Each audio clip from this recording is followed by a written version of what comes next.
Cada tarde usted se siente informado.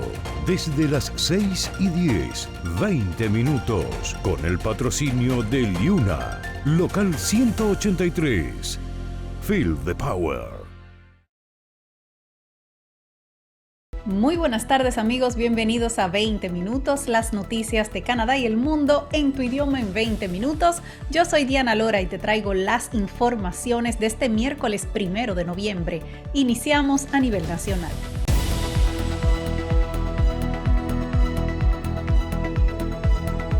Poilievre propone llevar a las urnas el impuesto al carbono.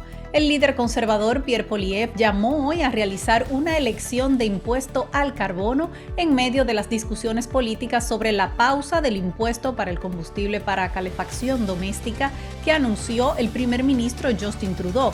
Escuchemos a Poilievre. Quiero hacer un trato con él. Todos sabemos que no vamos a coincidir en el impuesto al carbono. Él quiere aumentarlo y yo quiero recortarlo, todos lo sabemos. Así que hagamos un trato. Vamos a poner en pausa el impuesto al carbono para todos los tipos de calefacción de los hogares hasta que los canadienses vayan a las urnas, para que hagamos unas elecciones sobre el impuesto al carbón y que sean los canadienses quienes decidan entre su plan de cuadruplicar el impuesto hasta 61 centavos por litro en la calefacción, la gasolina y los alimentos, y mi plan, con sentido común, de recortar el impuesto para que los hogares paguen menos. Hagamos unas elecciones sobre el carbón. La semana pasada, Trudeau anunció la pausa de 3 años en el impuesto al carbono para los hogares que utilizan combustible para la calefacción, una medida que ayudará principalmente a los canadienses del Atlántico, además de planes para duplicar el reembolso del precio de la contaminación en las zonas rurales o implementar nuevos incentivos para que sea más asequible para quienes utilizan combustible para la calefacción que hagan la transición a bombas de calor menos contaminantes. La retirada se produjo en medio de una fuerte presión interna del caucus y ha sido recibida además con críticas nacionales por parte de los partidos de oposición y también por parte de los premiers de las provincias, cuyos electores en gran medida no sentirán ningún alivio en el costo de la vida como resultado de ese enfoque específico. Poilievre también anunció que presentará una moción en la Cámara de los Comunes la próxima semana pidiendo que todos los parlamentarios voten para extender la pausa sobre el combustible para calefacción doméstica a todos los canadienses, presionando sobre todo al líder del NDP, Jack Mencin, para que lo respalde. Mientras tanto, el primer ministro Justin Trudeau dejó muy claro que no habrá otras suspensiones al impuesto al carbono y defendió la política liberal para eliminar el uso de petróleo para calentar los hogares. Escuchemos a Trudeau.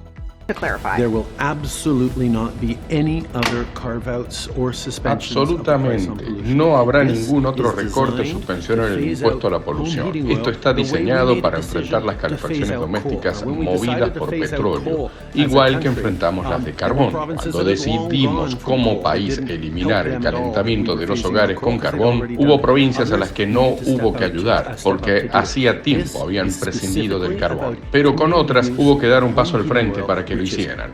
Esto fue diseñado específicamente para eliminar el uso del petróleo para calefacción, porque es más contaminante y más caro. En otro orden, no hay canadienses entre los extranjeros que lograron salir hoy de Gaza. Ningún canadiense estaba en una lista de más de 400 extranjeros a los que se les permitió salir de Gaza en el día de hoy por primera vez desde que comenzó la guerra entre Israel y Hamás, lo que plantea dudas sobre lo que Canadá está haciendo para ayudar a los ciudadanos atrapados en el asediado enclave palestino. Al parecer se había llegado a un acuerdo para permitir que ciertos titulares de pasaportes extranjeros, junto con algunos heridos, salieran a través del paso fronterizo de Rafah hacia Egipto. Una lista publicada por la Autoridad General de Cruces Fronterizos en Gaza incluía ciudadanos de Australia, Austria, Bulgaria, la República Checa, Finlandia, Japón y Jordania, pero no Canadá. En Ottawa, el primer ministro Justin Trudeau dijo que el gobierno estaba pidiendo que se permitiera salir a sus ciudadanos y a todos los extranjeros. Escuchemos a Trudeau. Particularly on children, which is why we are calling for humanitarian aid and water. Por supuesto que estamos preocupados por la población en Gaza particularmente por los niños.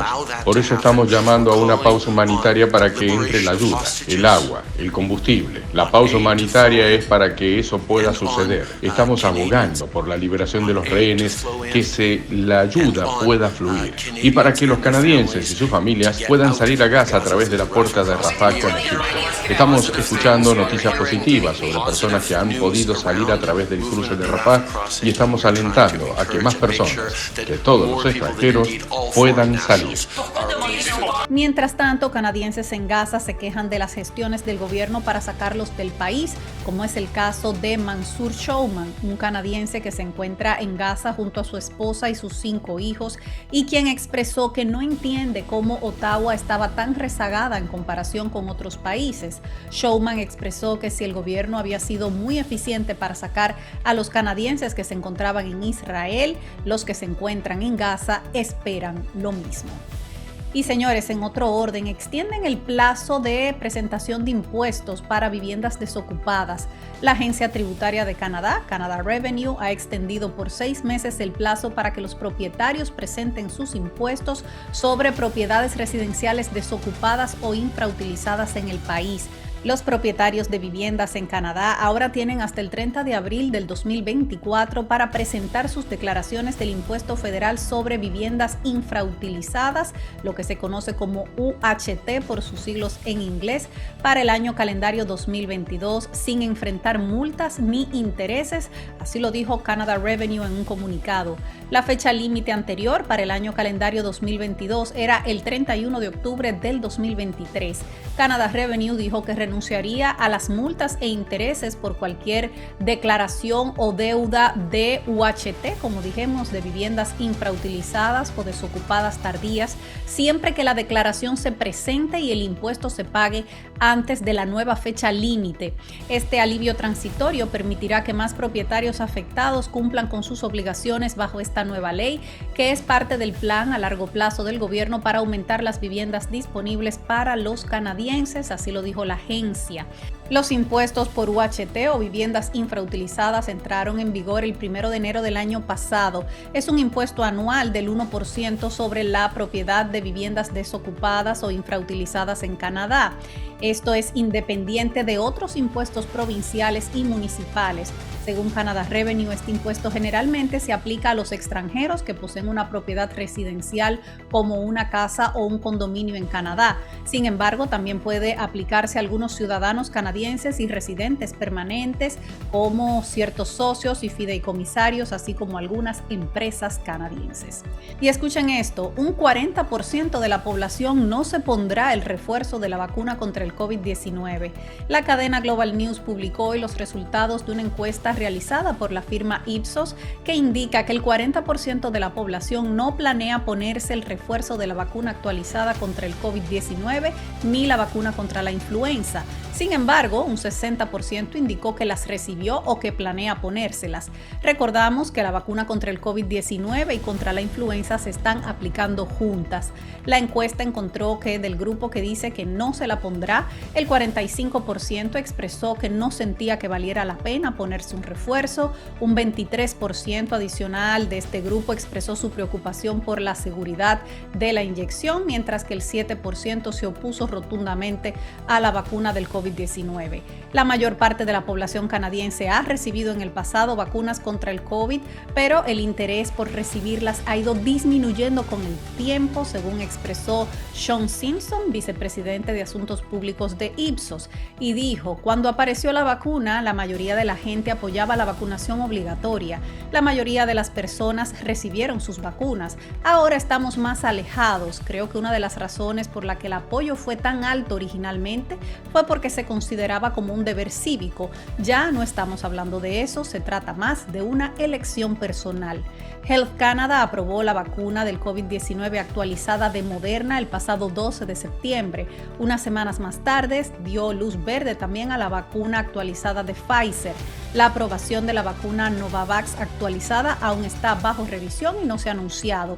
Las vacunas de ARN mensajero actualizadas están adaptadas a la subvariante XBB.1.5 de Omicron, que es la que está circulando en el país. Se recomiendan para cualquier persona mayor de 6 meses que haya tenido una infección por COVID-19 por última vez o que haya recibido una inyección hace más de 6 meses. Los refuerzos, así como las vacunas anuales contra la gripe, comenzaron a distribuirse en toda Canadá en octubre y la última semana llegó a Ontario. El lunes, la provincia anunció que las unidades de salud pública y los proveedores de atención primaria de salud en la provincia ofrecerán nuevos refuerzos de COVID-19 junto con las vacunas anuales contra la influenza. Esta encuesta también reseñó que las personas mayores de 55 años eran las más propensas a expresar que ya recibieron o recibirán pronto la vacuna. 900,000 millones en hipotecas tendrán que renovarse dentro de los próximos 3 años.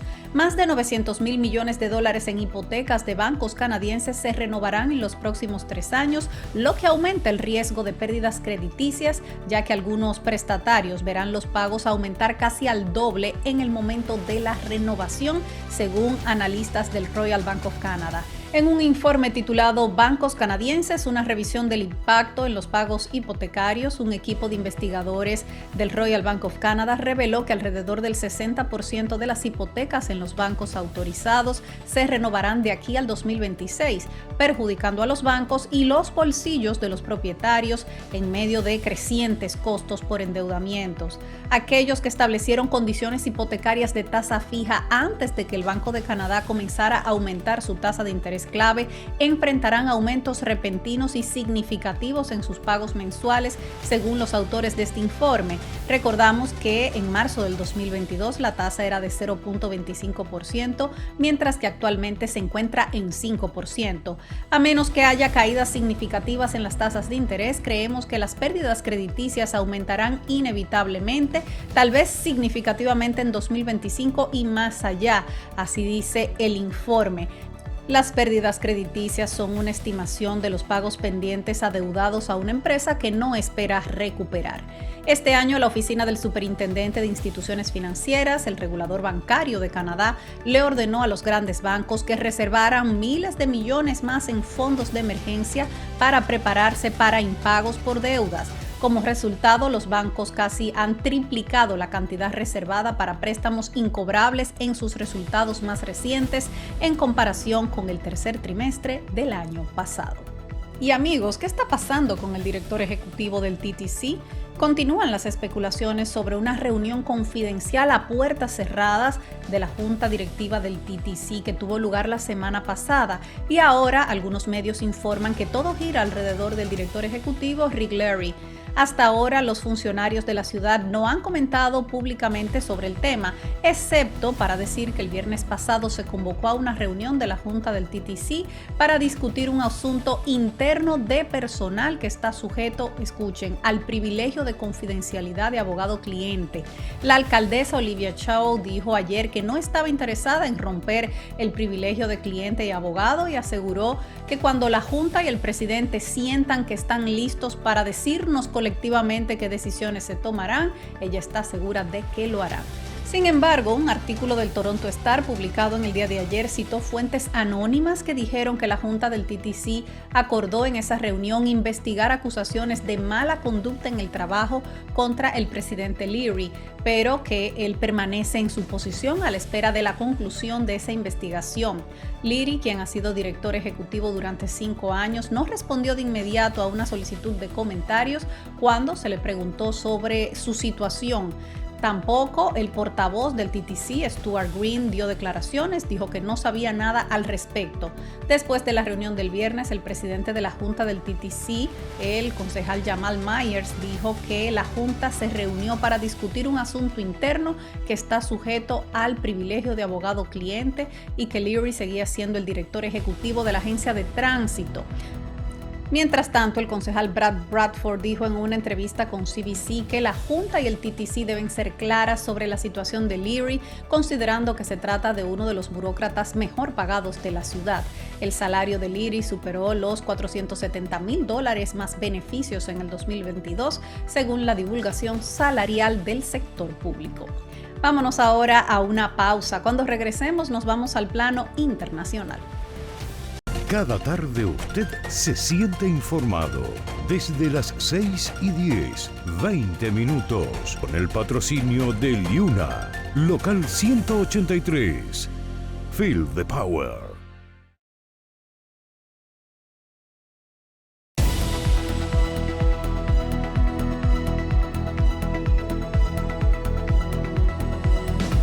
Estamos de vuelta en 20 minutos. Gracias por acompañarnos. Señores, UNICEF define a Gaza como un cementerio de niños.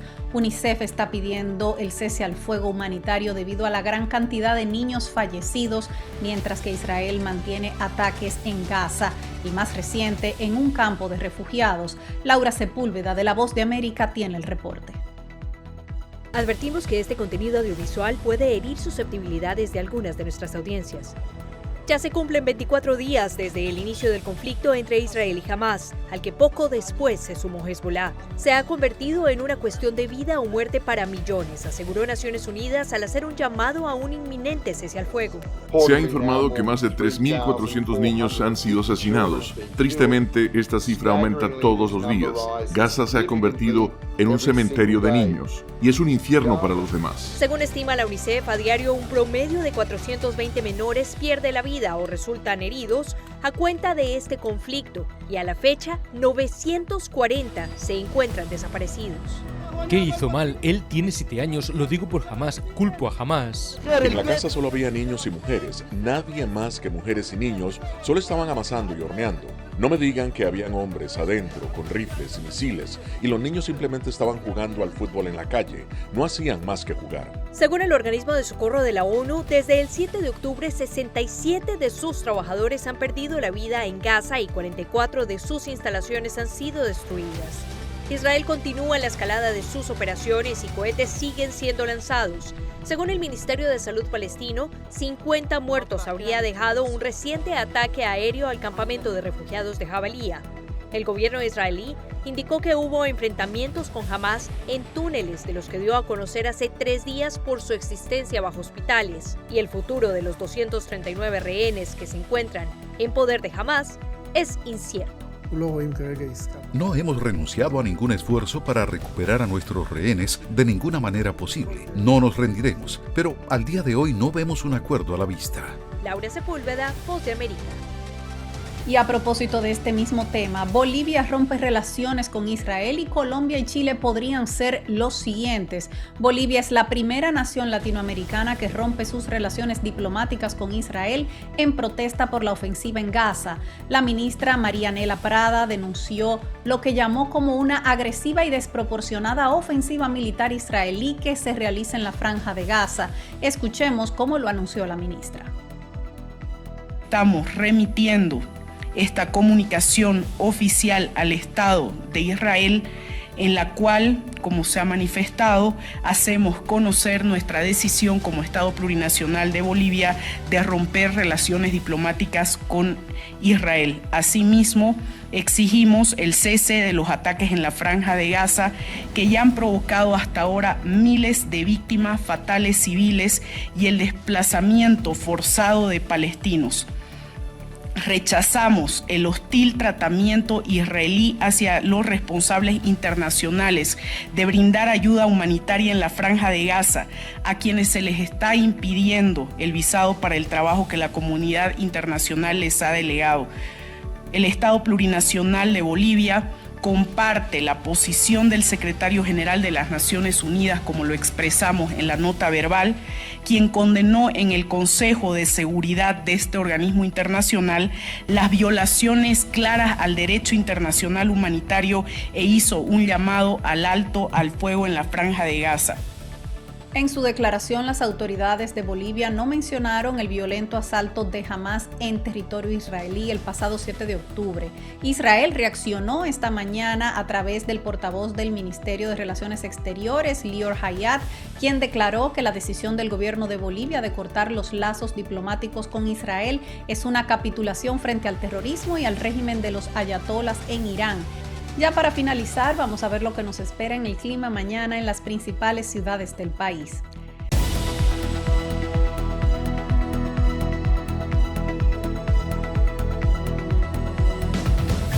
En Toronto mañana estará seminublado, temperatura máxima de 9 grados, mínima de 4.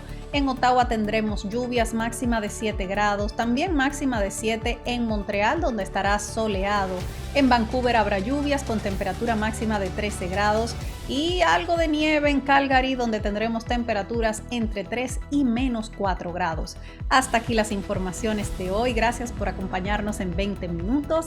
Recuerden que Ondas FM tiene una programación para ustedes desde las 5 de la mañana con Hola Toronto, a las 5 de la tarde con ¿Qué onda? Y por supuesto a las 6 y 10 aquí en 20 minutos las noticias de Canadá en español con Diana Lora, su servidora, que como siempre me despido de ustedes recordándole a la comunidad latina que unidos somos más fuertes, juntos somos más. Hasta mañana. Cada tarde usted se siente informado. Desde las 6 y 10, 20 minutos, con el patrocinio de Liuna, local 183. Feel the power.